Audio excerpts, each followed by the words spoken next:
رحمۃ اللہ سوال ہے کہ عورت کم عقل اور بے دین ہوتی ہے. شاید آپ نے بے دین کا ورڈ یوز کیا.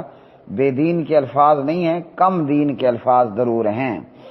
کم عقل اس لیے یعنی تھوڑا عقل اس لیے کہا گیا مرد کے مقابلے میں کہ سورۃ البقرہ پارہ نمبر 3 ہے. اللہ رب العالمین نے گواہ بنانے کا کہا، اور گواہ کتنے ہونے چاہیے؟ 2 مرد گواہ ہوں. اب اگر 2 مرد گواہ نہیں ہیں تو پھر کیا ہوگا؟ ایک مرد ہے اور ایک عورت ہے، تو ایک مرد کے مقابلے میں پھر 2 عورتوں کو گواہ لیا جائے گا، یعنی مالی معاملات میں. ویسے تو اس کے علاوہ بہت سارے معاملات ایسے بھی ہیں. مثال کے طور پر ایک جوڑے نے شادی کر لی، ایک مائی صاحبہ آئی اور انہوں نے کہا کہ میں نے ان دونوں کو دودھ پلایا ہے، یعنی دودھ شریک ہونے کی وجہ سے یہ بہن بھائی ہیں، تو ان کے بیچ میں علیحدگی کرا دی گئی، حالانکہ کہنے والی بتانے والی وہ ایک تھی. مالی معاملات کے اندر جب گواہ بنایا جائے گا تو 2 مرد گواہ بنائے جائیں گے. اگر 2 مرد نہیں مل رہے پھر ایک مرد ہوگا اور دوسرے مرد کی جگہ پر 2 عورتیں ہوں گی. کیوں؟ یہ قرآن مجید فرما رہا ہے. کئی عورتیں ایسی ہوتی ہیں ان کو غصہ بھی آ جاتا ہے، ہاں ہمیں کم عقل کہہ رہا ہے، تو نعوذ باللہ غصہ کرنا ہے تو قرآن مجید پر ایسی عورت کو کر لینا چاہیے. اللہ رب العالمین نے فرمایا پھر ایک مرد جو کم ہو رہا ہے اس کی جگہ پر 2 عورتوں کو لیا جائے گا. کیوں لیا جائے گا؟ فرمایا کہ اگر ایک بھول جائے گی تو دوسری اسے کیا کرے گی؟ دوسری اسے یاد کرا دے گی. تو اس لیے عورت کو جو ہے وہ کم عقل کہا گیا ہے، تھوڑے عقل والی. ایک نے بھول جانا ہے تو دوسری اسے یاد کرا دے گی.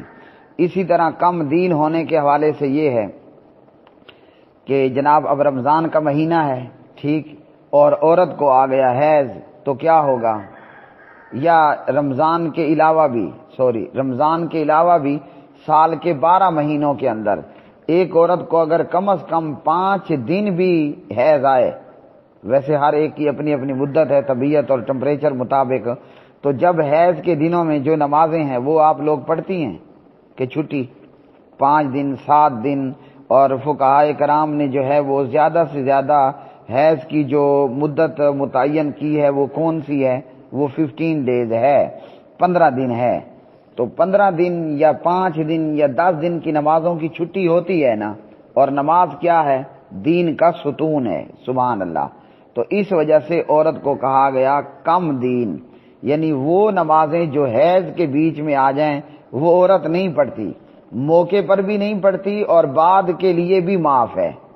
رمضان کے روزے بعد میں حیض میں چھوڑے گئے روزوں کی قضائی دینا ہوگی، لیکن سال بھر میں سال کے 12 مہینوں کے اندر جو نمازیں خواتین کو حیض کے دنوں میں آتی ہیں وہ نمازیں خواتین کے اوپر معاف ہو جاتی ہیں.